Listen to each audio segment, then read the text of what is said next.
Hello everybody and welcome to episode 4 of All the Mods 7 to the Sky. In last episode we made this superb tree farm, I have to say.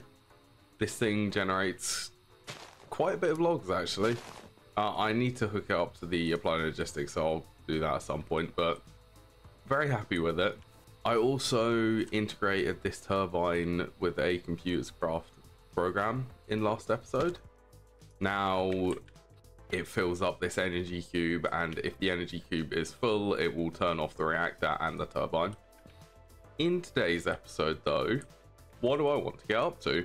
Well, looking ahead in the quest line, the goal of this mod pack is to create the All the Mod star and effectively create all of the creative items.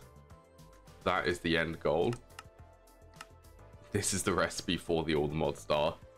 Quite a few components in it, so I want to pick on one of these and try to get them.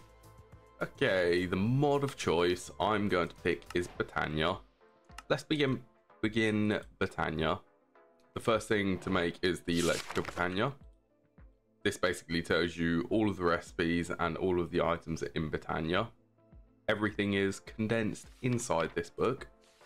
And remember all of these flowers which I have? We collected them because I needed black dye for some of the things which I was crafting. Now we are going to need these to craft any of the Botania functional flowers in it. So we are going to need a petal apothecary. This will allow us to craft all of the flowers from Botania. But before Botania begins, I need to expand the base into an area where I can actually build all of these machines. So I have the idea of where this is going to go. It's going to go right where I am now. And let's just see how things are going to come along.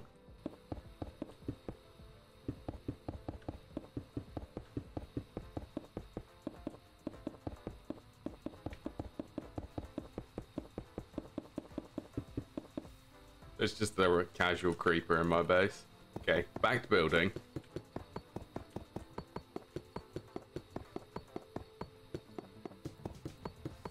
Yeah, this seems like a big enough space for now. So I have actually built this in a way that we can have all of this area to be dirt.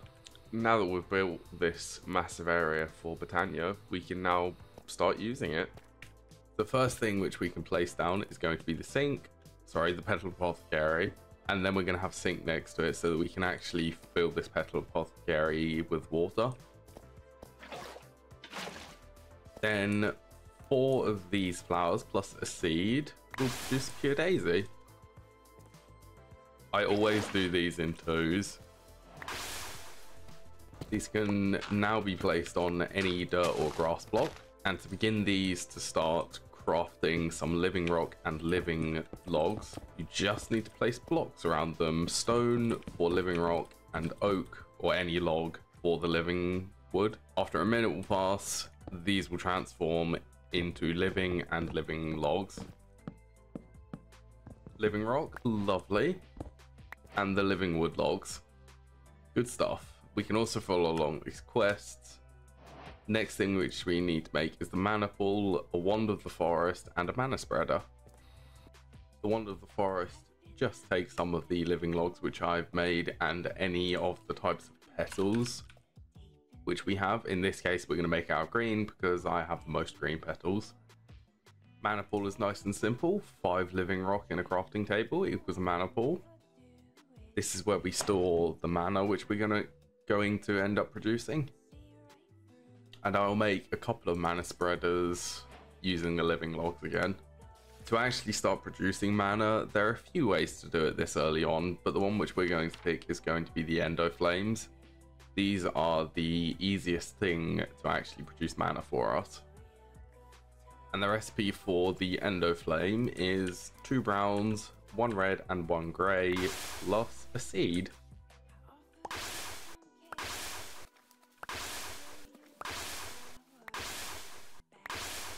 8 of these endo flames. Now it's time for some basic mana generation.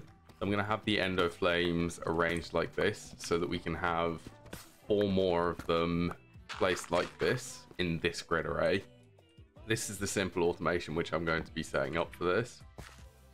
So you may be wondering what this automation will actually do. Well, I will show you. If we place coal in here, the coal will drop onto the pressure plate, which will enable this redstone signal, send it up to this interface, which will then lock this hopper and prevent more items from being dropped. That results in, once I link all of these to the mana spreader,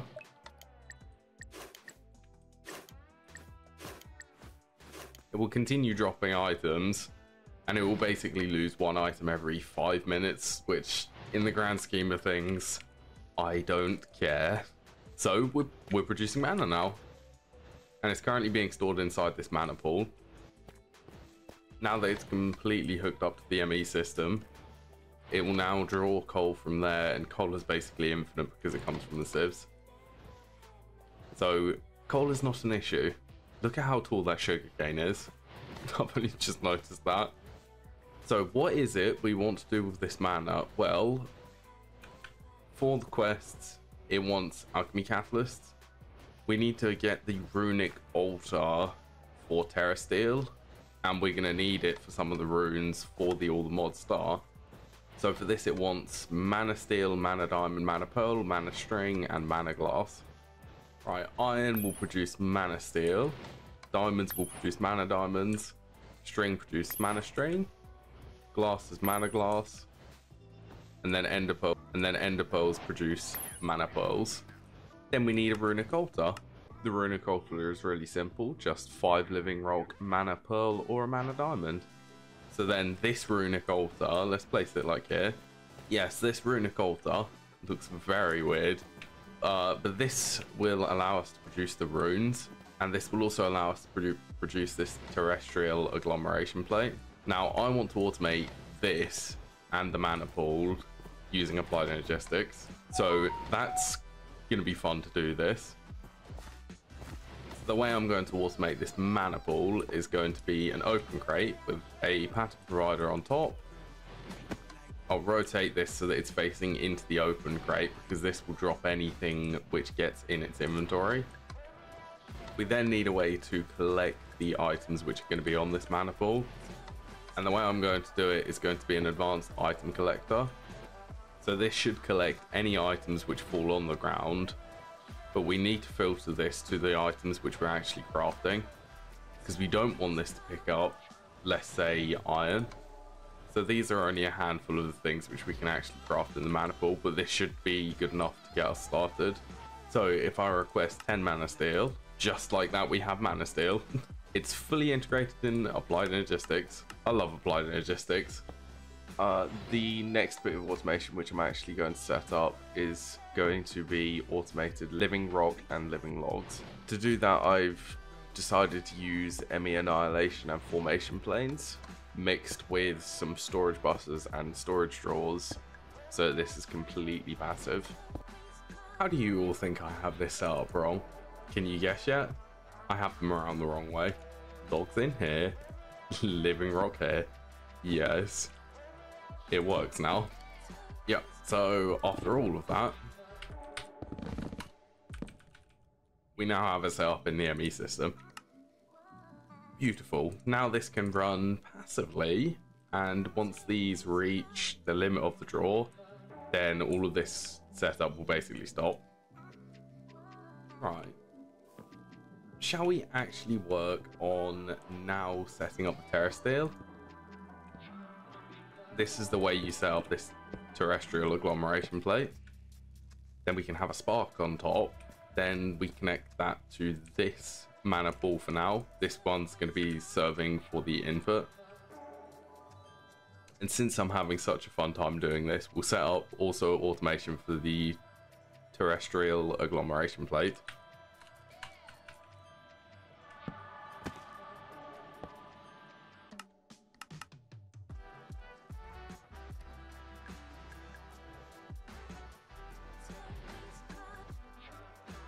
So if we autocraft, it's going to take a little bit of time to actually craft this.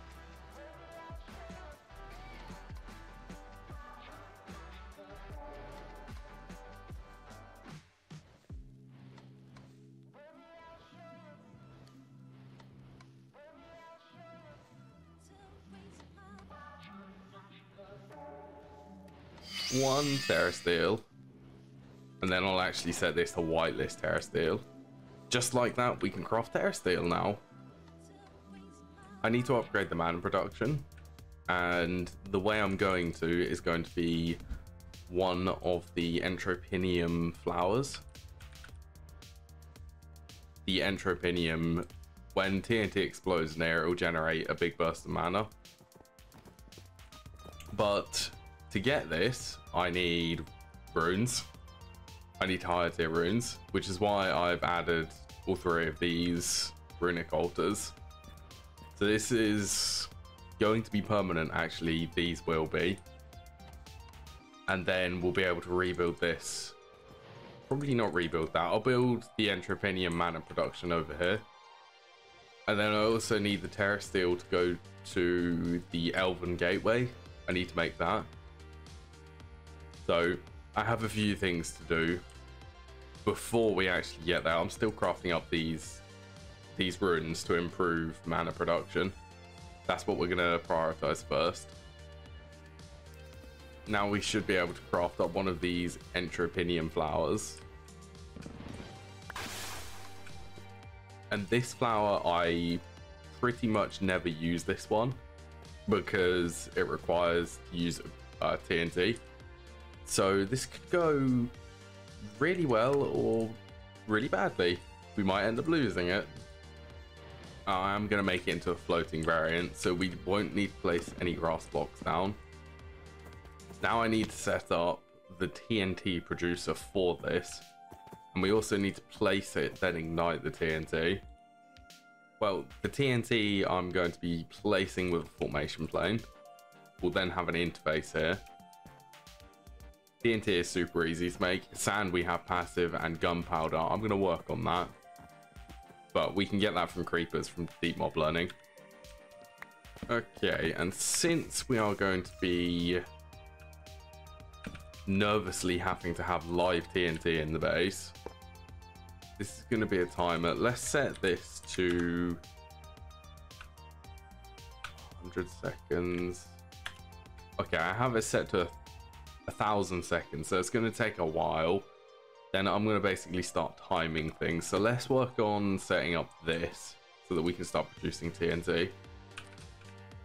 We're going to have sand filter to go into this crafter, gravel filter to go into the enrichment chamber. This will produce us flint, which then in the crusher will turn into gunpowder, which then will output straight into this crafter. And this thing can be sped up with speed upgrades, but for now we'll just leave it standard. So this is TNT completely automated. So I basically want a mana spreader and a mana pool.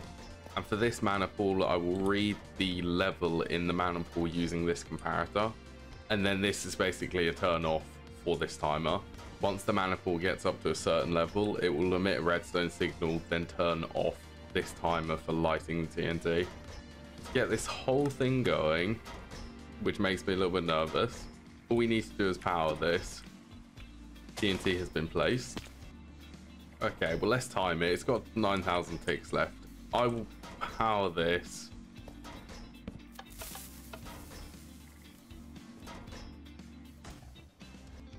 Okay, we can definitely tune this to be a little bit faster than what it already is. I have it set for 600 ticks, which is about 30 seconds. That should be enough for this to ignite. Then the existing mana in here to empty before the next one gets lit.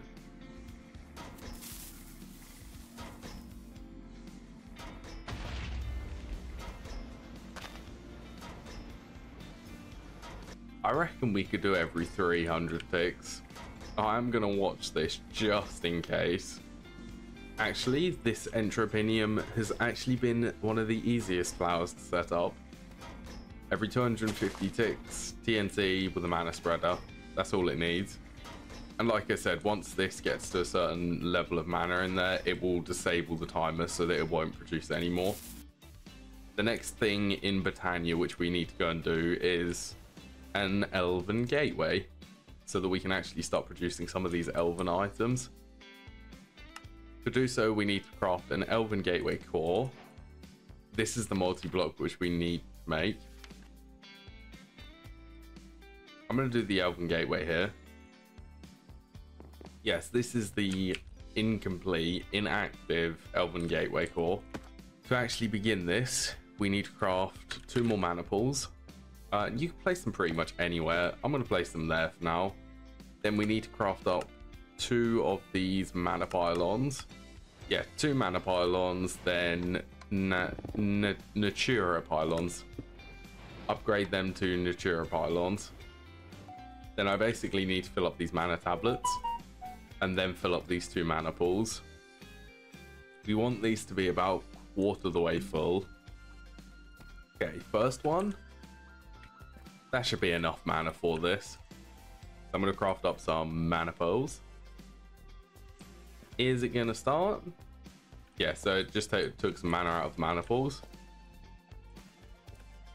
Yeah, but it doesn't want to render properly. This also means that we can get dream wood, which is just living logs. I'm going to actually get a bunch of this.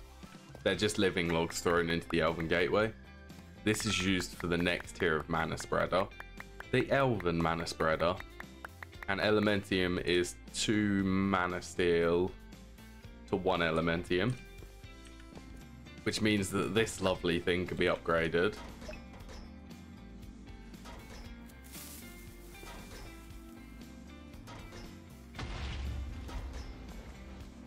Which means that we should be able to tighten the gap of this. Now, would better not, actually. It's actually one of the nicest things I've made. I 100% approve of that. So the thing which I wanted these for, the pixie dust, right around here, I want to build a big area for Manapools. So if we connect these together, one of the spark augments, recessive is what it is, will send mana into all available or nearby mana pools with sparks on it. So it will get rid of any mana which is in this mana pool and place it in these ones. Dominant will allow, once we craft up another Rune of Fire. So the Dominant, if we place sparks on these 2, should make it so that will pull mana out of all of these mana pools. So them ones are kind of hogging all of the mana, but that is because, well, we want this to be powered on all the time. It's a small drain of mana. How cool is this? I've just doubled the amount. Yes, you can do this, and I've just halved the timer.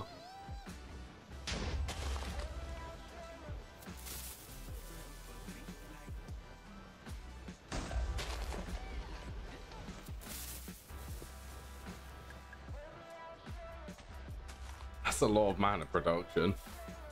Well, after so much pain and suffering from building these automated runic altars, I finally have something which is actually worth sharing. If you haven't already noticed, I left out me building it in the beginning because I just could not figure out how to actually get this to work properly.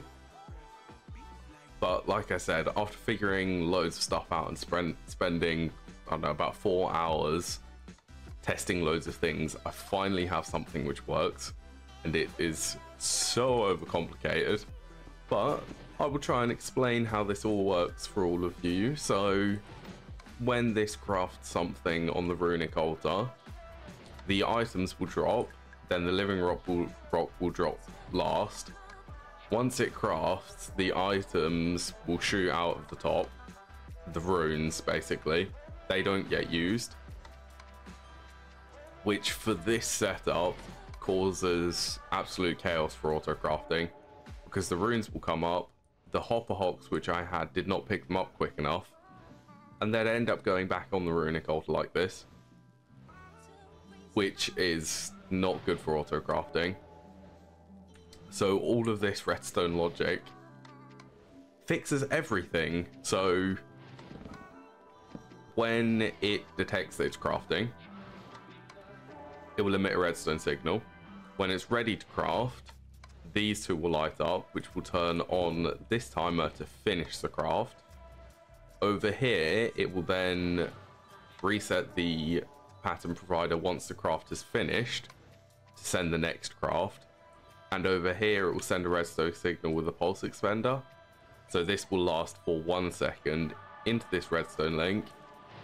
Then around here I have another redstone link and a vacuumulator from thermal expansion for this to work. And it results in this type of automation once I send an autocraft.